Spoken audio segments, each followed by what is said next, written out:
All right, Andy, welcome. Thank you very much for joining. For everyone out there, Andy Day is the Chief Marketing Officer, founder and principal of MarkStrat's Insights, offering advisory services around go-to-market strategy, planning and execution, market research, new market entry, new product introduction, AI and analytics platforms and solutions, customer value and impact globally for enterprise SaaS vendors focused on healthcare providers, both providers and payers, and life sciences, biopharmaceuticals, medical device, and diagnostics. Prior to MarkStrat's Insights, Andy was the CMO at Mead Analytics and Verato. He has held strategy, marketing, product, and general management leadership roles at SAP Health Sciences, GE Healthcare, Tableau, and Alteryx, where he helped grow their healthcare and life sciences business 300 to 600%. Congratulations. Andy is passionate about healthcare innovation and authors the Health Sciences Strategy blog, found at www.healthsciencestrategy.com, and its companion Twitter feed at High T Strategy, with a readership across 47 countries. You can access his thought leadership portfolio at www.andyday.com/thought leadership. Again, Andy, welcome, and thank you very much for spending some time with us today. Thank you, Matt. Truly appreciate the opportunity. We have followed each other for a long time, so it's an exciting opportunity to be collaborating. Yeah, I definitely appreciate it. And you have such an interesting background and experience that I think it provides a lot of perspective and insight on the market, particularly when we get to the topic of AI and how, as you said, it's very nascent. And so I find your ability to really make sense of what's going on out there is quite amazing. And I really thought that my audience would like to hear a little bit from you on that. And so my first question here, Andy, is about this AI and its application within the healthcare space. Is it a present that's going to be sitting under the tree that Santa's going to deliver at Christmas, or is it a lump of coal that's in our stockings above the mantle there in the fireplace? What do you say about that, Andy? I think it's a little bit of both, right? So one of the myths about AI is, and this is evident when you talk to 10 different people, AI is actually a portfolio of different technologies and modalities, ranging from machine learning, natural language processing, natural language, generation, medical robotics, which people don't normally associate with AI. So those are a little more mature. And on the cusp and emerging and latent are generative AI and large language models, as well as agentic AI, or what are being called large action models, right?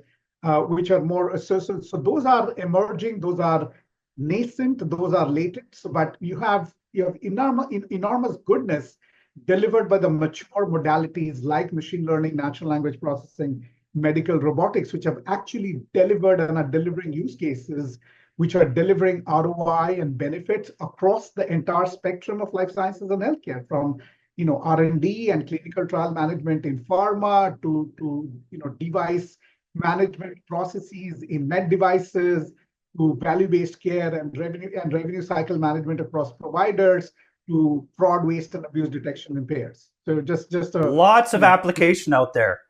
Exactly. So with that in mind, this brings up one of the main reasons why you and I decided to get together and have a chat, which is your recent article entitled "How Healthcare Providers and Payers Can Maximize Value and ROI from Their AI-Enabled Use Cases Using a Portfolio Management Paradigm." And so my question related to that is, thinking whether it's, in terms of our audience out there, whether they're on the sort of manufacturer vendor side or they're providers of healthcare, where do you see the most immediate opportunities for innovation, collaboration, and return on investment? I hope I can share a couple of slides, right? So just building upon that initial hypothesis, initial assertion. So what is AI in healthcare, and then what is AI in life sciences? So this is my humble perspective, just based on my learning at MIT, working with multiple payers and providers over the last 15 years. So this is what a technology portfolio, AI portfolio in healthcare would look like. Obviously, machine learning, deep learning, neural networks, which is a subset of that, generative AI and LLMs, which is where most of the money is going in, NLP and NLG, which is kind of making way. All of those applications are being subsumed by generative AI LLMs. Robotic process automation, which has not seen a whole lot of traction, but really medical robotics, right? For robotics associated surgery and then associated technologies like AR and VR, machine vision, etc. How does this differ from a life sciences perspective? This is brand new. I'm unveiling it for the first time Oh, thank you. on this conversation with you. So similar approach, machine learning, right? Generative AI, LLMs, NLP, NLG, but deep learning, right, is giving its way to what is called agentic AI or large action models. Salesforce and companies like ServiceNow are kind of at the forefront of this. So this notion of not only being able to predict what the action is, but also automated AI agents, which could be a chat bot driving self-service with a customer, right? Processes and workflows, I think is the most exciting area. If you believe Mark Benioff, he says LLMs, AI, generative AI LLMs are reaching a point of diminishing returns. And it is really agentic AI, LLMs, deep learning that will basically drive the future. And of course, I suspect robotic process automation will be subsumed into agentic AI and LLMs, right? So this is again brand new, right? No one's. I think this is extremely valuable. This basically looks at a risks versus ROI approach to the various modalities, right? Okay. So needless to say, today, everything, the hype, the VC investment is all focused on generative AI and LLMs, but it also, people don't realize that that's where most of the risk is, right? If you look at the risks of hallucinations, bias, infringement of IP, limitations associated with prompt engineering, etc. Generative AI LLMs are still kind of the most unproven with very limited use cases, and we'll delve into that, right? On the other hand, the more mature technologies like machine learning, which is now not that sexy, if you will, is delivering value as we speak, right? Sure. Medical robotics, machine vision, think of the Da Vinci robots from Intuitive Surgical and a bunch of other technologies for non-invasive robotic surgery, exoskeletons, etc., that I talk about in the blog post, have already found usage across the world. In APAC, post COVID-19, they have robots which can actually scan vital signs, right? For patients entering hospitals, or if you are entering into a large retail store, right? Unobtrusively captures your temperature without someone having to do it on a contact basis, if you will. NLP, NLG, robotic process automation are kind of the stepchildren, if you will, which are gradually being subsumed into these emergent technologies. But all of the excitement is really around deep learning, agentic AI, large action models.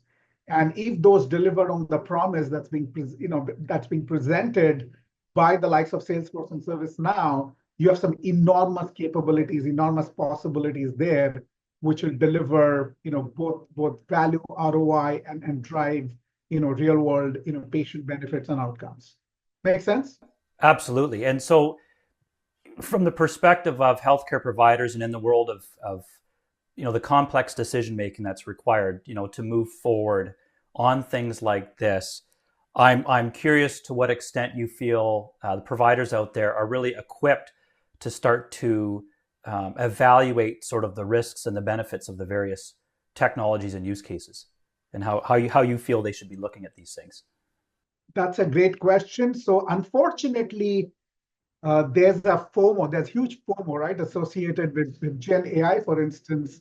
And so it's around, oh my God, I've heard everything from what do you do with this AI thing to what do we do beyond, ambient learning or ambient listening with Gen AI.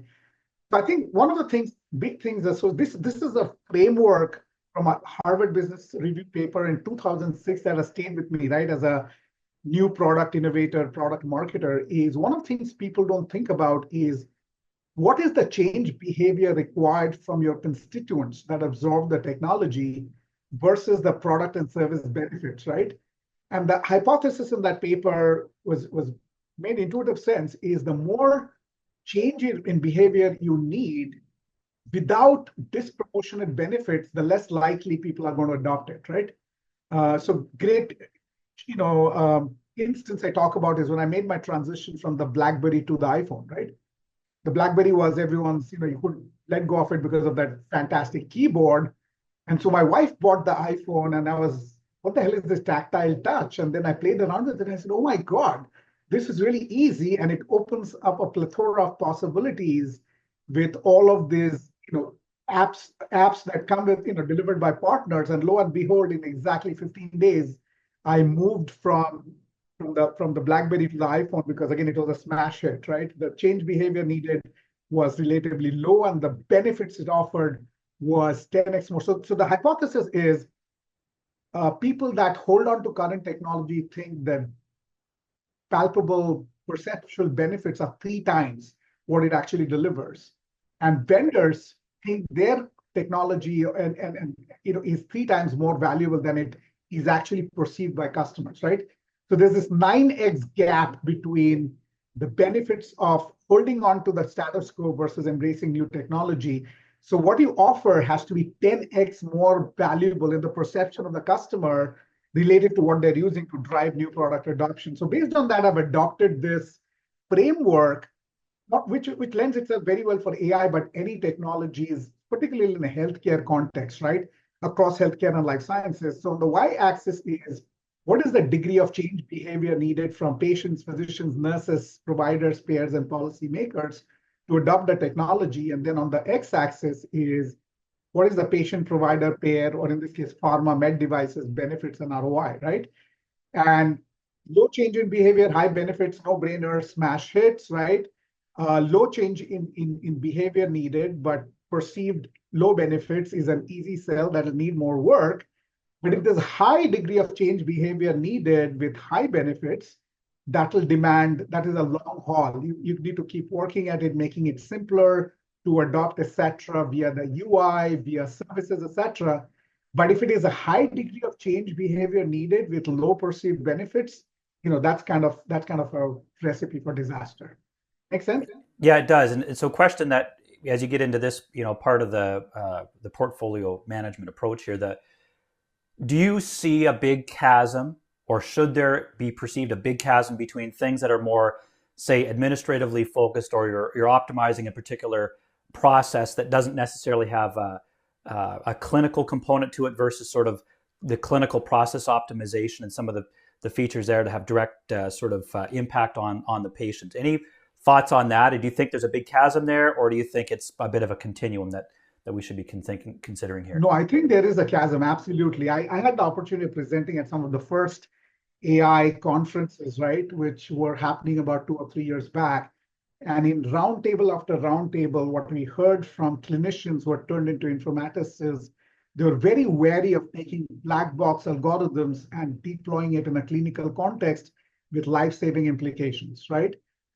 So I think there is an easier path to adoption for administrative processes pertaining to strategic planning, revenue cycle management, even value-based care population health management, for things like risk stratification, care gap identification. On the life sciences front, right, for sales and marketing, no-brainer, for patient self-service, for physician self-service, for manufacturing and supply chain management, right? A lot of the predictive analytics there, making its way to clinical trial management and R&D.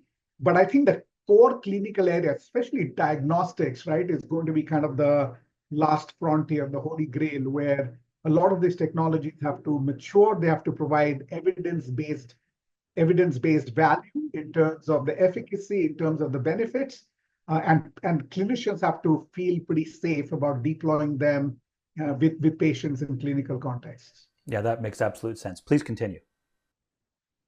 So let's look at what are some of the use cases, right? Using this framework, which again hopefully answers your question as well.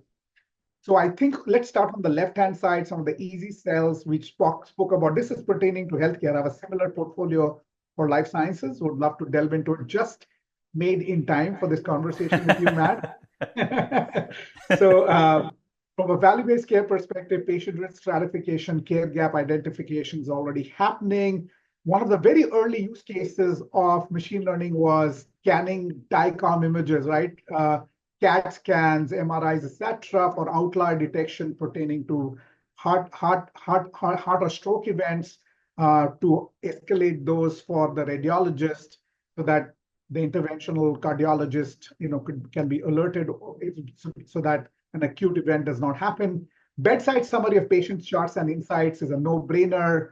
Automated patient sentiment analysis based on Press Ganey data. Again, Press Ganey is doing it themselves, as are other vendors. Then automated patient self-service with robotic process automation, non-contact vital signs capture and reporting, very widespread in countries like China and other countries in Asia. Nurse robots serving food and medicines is happening in countries like Thailand and China. And then on the smash hits, obviously the big one from a payer perspective is claims fraud, waste, and abuse detection, which is a multi-billion dollar, actually hundreds of billion-dollar problem. So any advantages there, being able to automate, escalate a claim that doesn't look legitimate, and identifying fraud, waste, and abuse is huge. Robotic assisted minimally invasive surgeries, thanks to companies like Intuitive Surgical, the Da Vinci robot. This is kind of happening as we speak. A new machine learning application from Johns Hopkins that I've written about in detail, proactive sepsis risk detection. 250,000 people die of sepsis every year. So being able to proactively detect that before it happens based on their vital signs, their history, etc. Huge real-world benefit with life-saving implications. Ambient clinical intelligence is kind of the rock star application of generative AI, which is you have a little app running on your smartphone, so the entire episode or encounter with the patient is automatically recorded. It's turned into text that the nurse or the clinician can lightly edit, and then it can be uploaded automatically into your Epic or Cerner or your EMR of choice, right? That's kind of the Gen AI application that is really seeing widespread adoption. Very interesting company that I've been following, company called Care Syntax, which is doing operational, OR performance improvement with clinical dashboard videos, showing surgeons how they can improve their surgeries, etc., to improve their performance as well as throughput. I think has a lot of potential. Conversational AI call center chatbots, no-brainer given all of the work that Salesforce is doing. Again, I think the cornerstone of agentic AI. Take this to enormous new applications. Administrative that you mentioned, computer-assisted coding for claims is not very sexy, but something that is manually hard to do. So using NLP, NLG to be able to do that. The value being you can potentially reduce your denials by filing more accurate claims. And then on the robotic front, you can see the text is in different colors. You see the legends, right?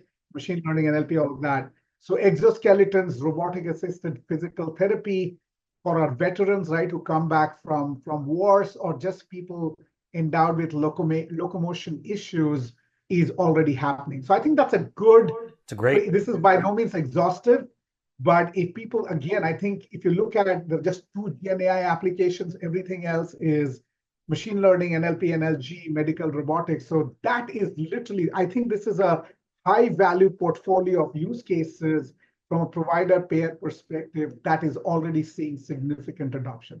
So let me ask, it absolutely does. And thank you. So let me ask you a question. So in our business at Healthcare Sales Performance, we help sales organizations navigate the complexity of the healthcare buying process, whether that's at the system level or down at the facility level.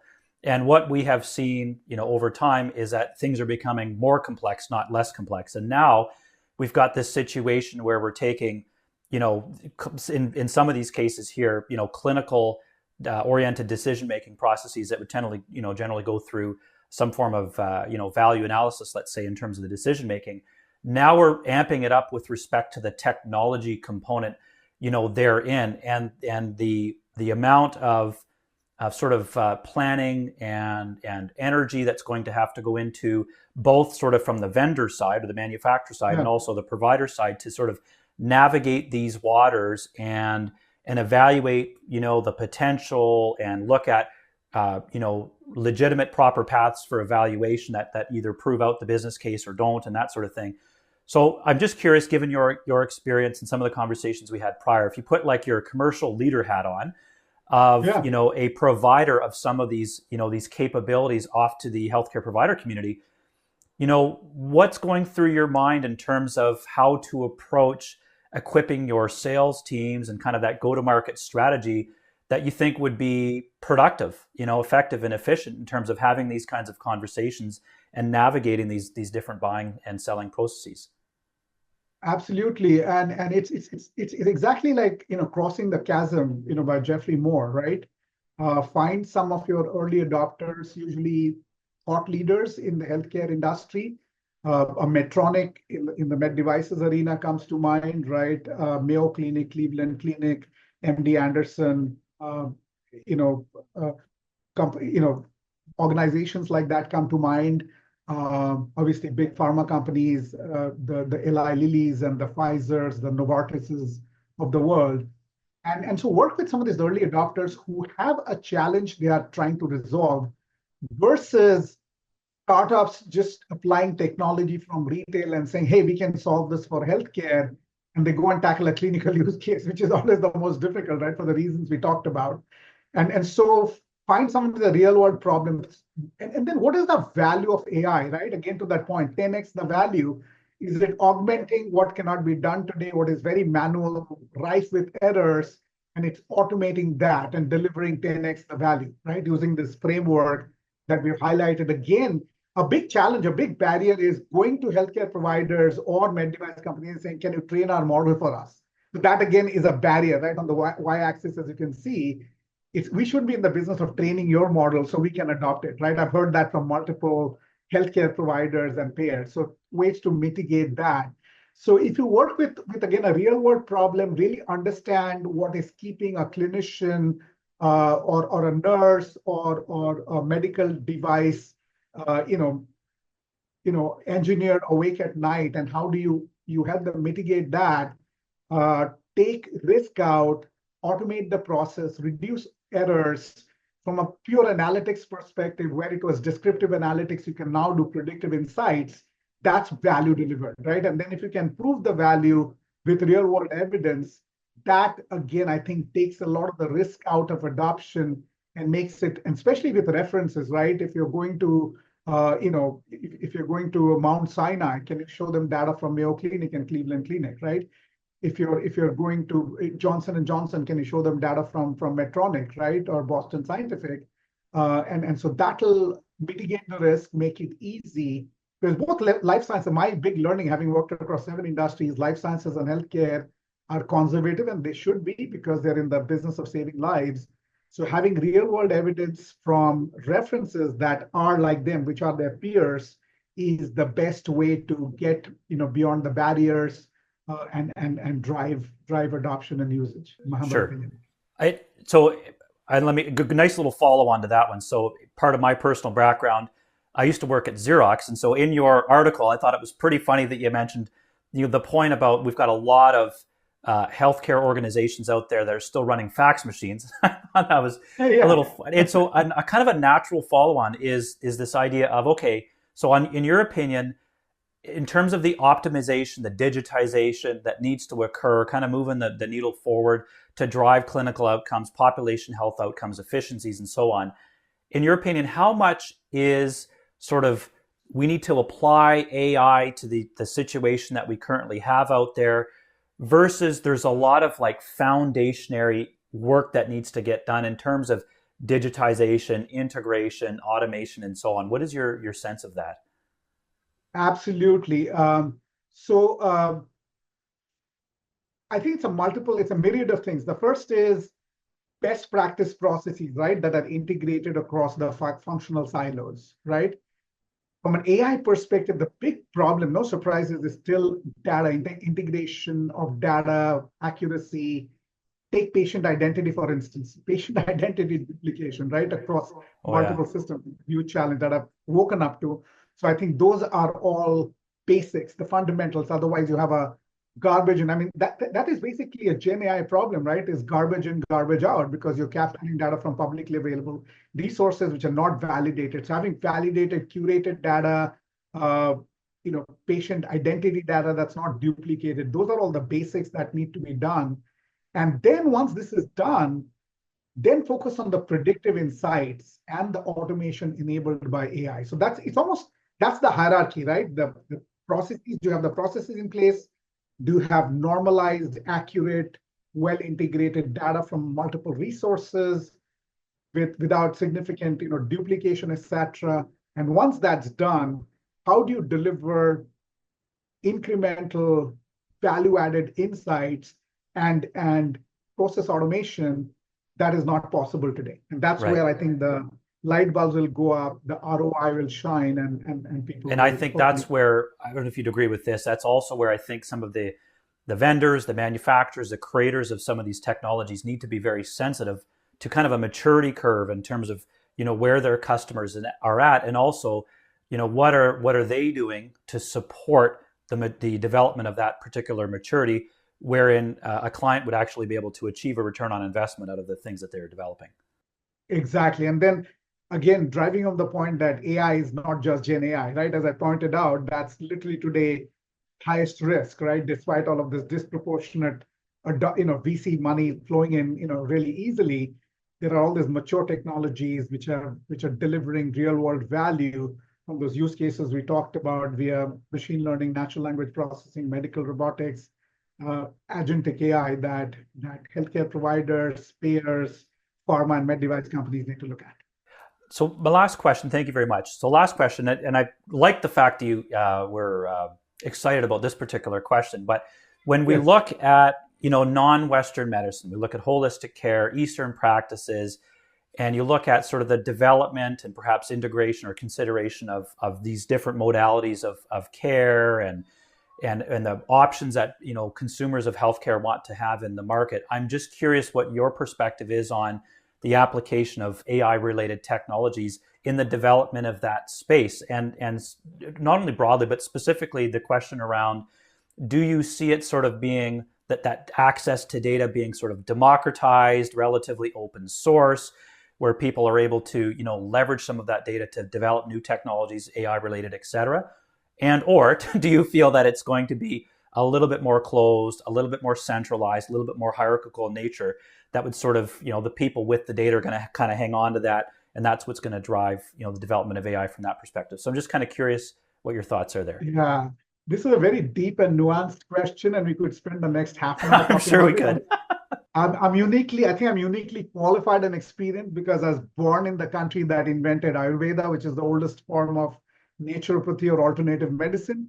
And I actually took my family over to, my wife and daughter have some immunity issues. So we went to this organization called Patanjali, which is run by India's best known yogi, who actually trains people on yoga for free, right? The masses that can't afford modern medicine.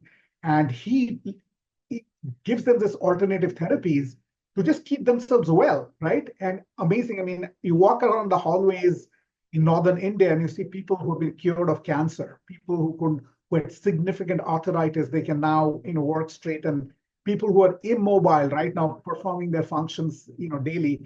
So I think there and there again you have to segment, right? You've got people like me who are extremely well educated, well versed in the science, etc., obviously technology savvy. So using LLMs or generative AI to access medication information, which formulations, hey, which facility of Patanjali should I go to, right, for a Sure. certain therapy would come easy to me, right?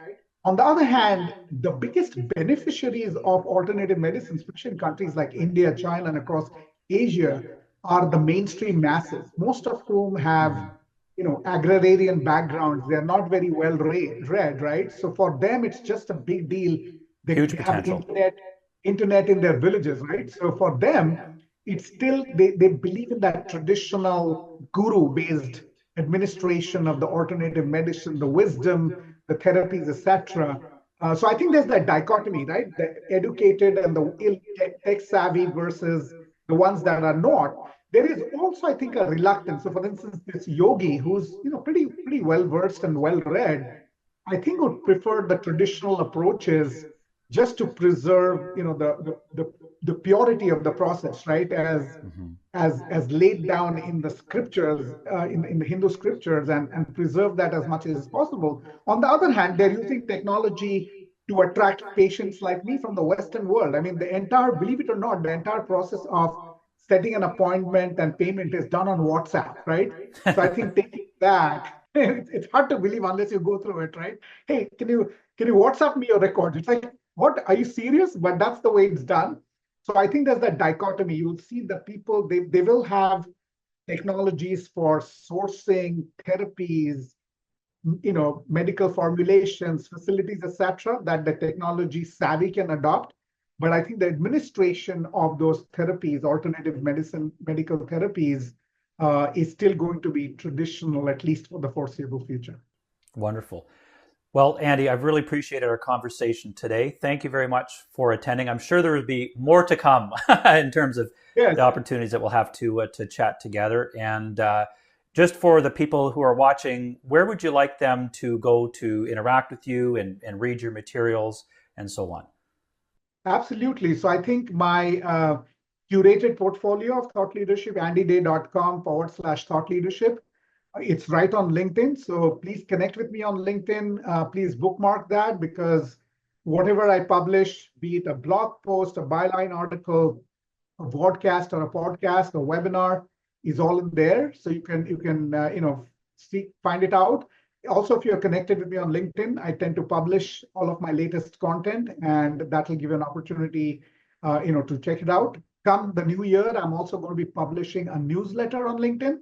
So if you're connected with me, you will automatically have access to my latest perspectives. I take a lot of time to think through really original, thought-provoking content, which hopefully was evident here, and I'll make it available via those newsletters as well.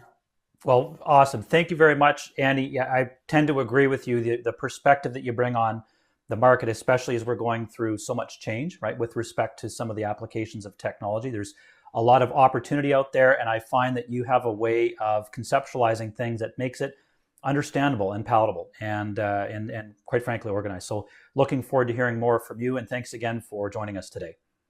Awesome. Thank you, Matt, for the opportunity. Again, please feel to connect with me on LinkedIn.